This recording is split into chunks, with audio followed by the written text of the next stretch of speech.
La cajou là, c'est les initiés. On les a cajou sur eux. Elle peut porter l'âge. D'accord.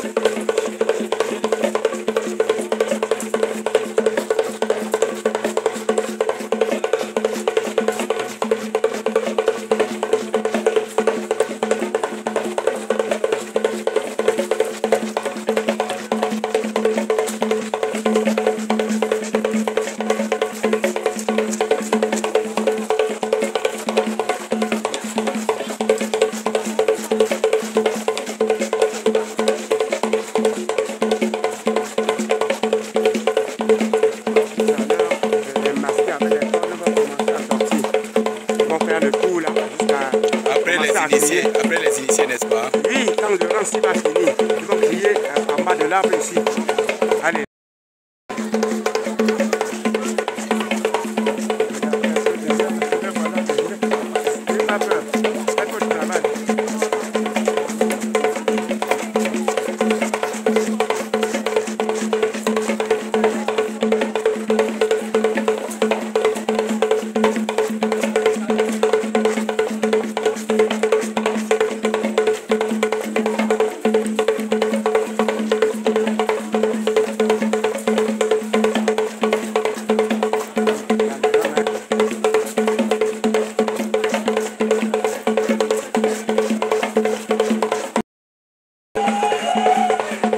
Ça, c'est le père initiateur de toutes les catégories.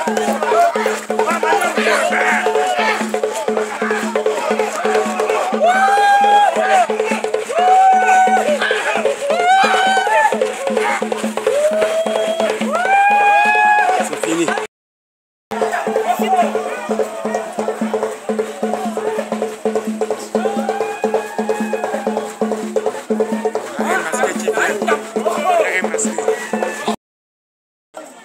En face, hein? Oui, Mifi. Derrière nous, il y a mon quartier Cajou. Il y a Toula. Toula 1, Toula 2, Toula 3. Il y a Mbessa. Et voilà une.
Maintenant, vous dansez en masqué ou comme en rang là. Mais étant, c'est une autre initiation. La masqué, c'est l'autre initiation, toujours dans la danse ici. Voilà, merci.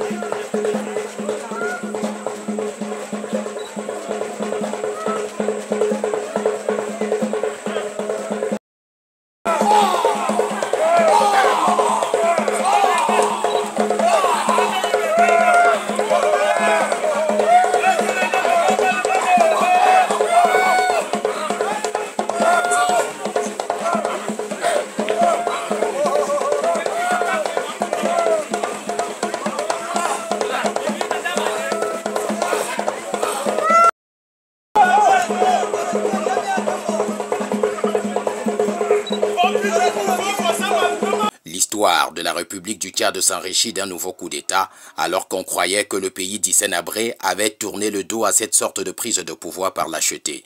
Après la mort du maréchal Idriss Déby Itno, on a fait piluler une information qui disait que ce grand défenseur de l'intégrité de son pays a été assassiné avec la connivence des Français qui ne digéraient plus les prises de position panafricanistes et révolutionnaires de celui qu'ils ont longtemps imposé au peuple tchadien comme dirigeant.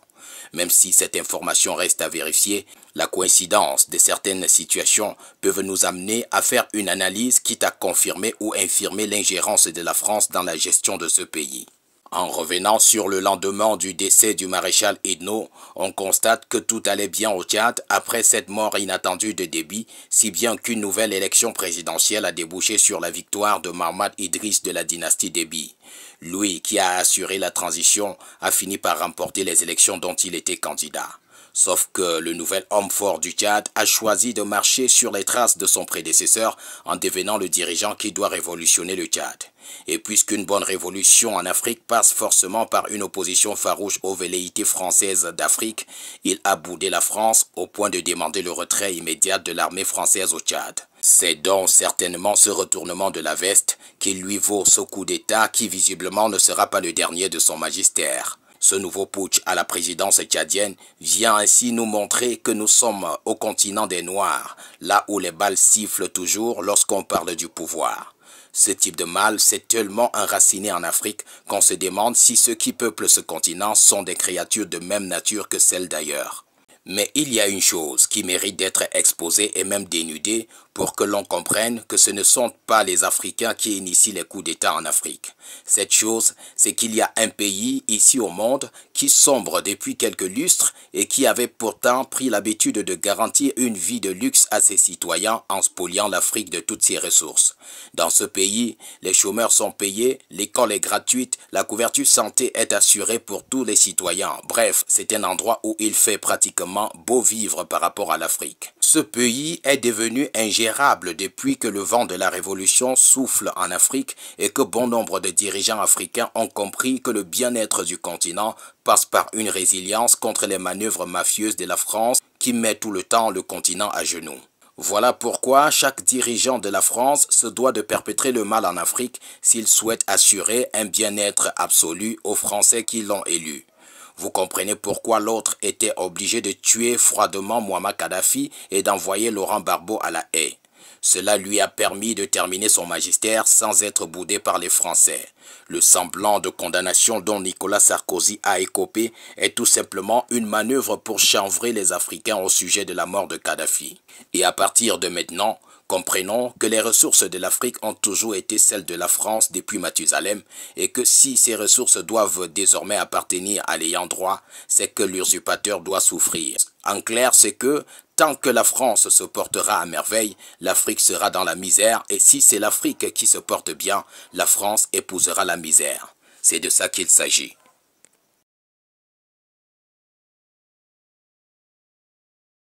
Peut-être que j'ai tourné de l'autre côté. Est-ce que la bouteille est fermée? Maintenant, quand tu ouvres le gars, tu te rassures, tu ouvres non.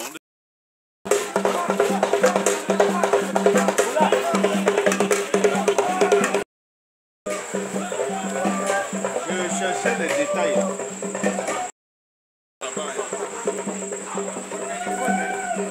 Hein? Votre téléphone. J'ai fermé l'autre côté là, c'est qu'en tournant. C'est passé. Oh!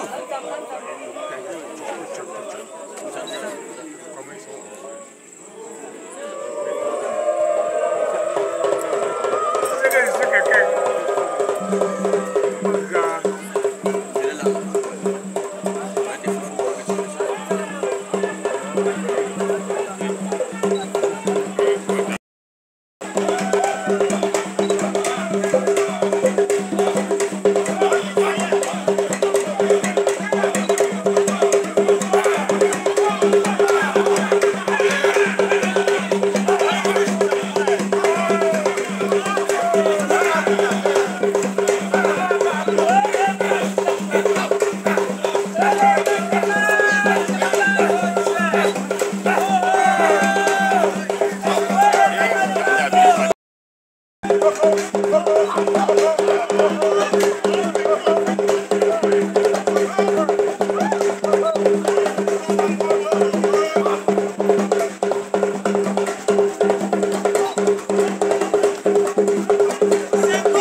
parce que les autres sont empêchés. Donc, il y a au moins 9 groupes d'ailleurs, vous voyez les tenues. Tous les danses de la réunion, les secrets de la chefferie. Et voilà. Chaque personne est un représentant.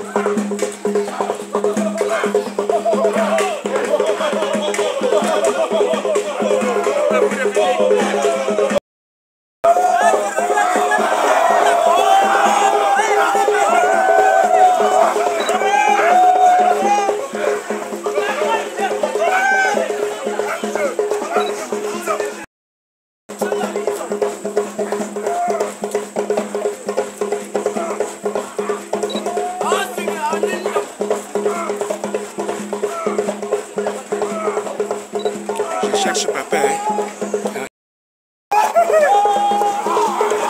Les gorilles.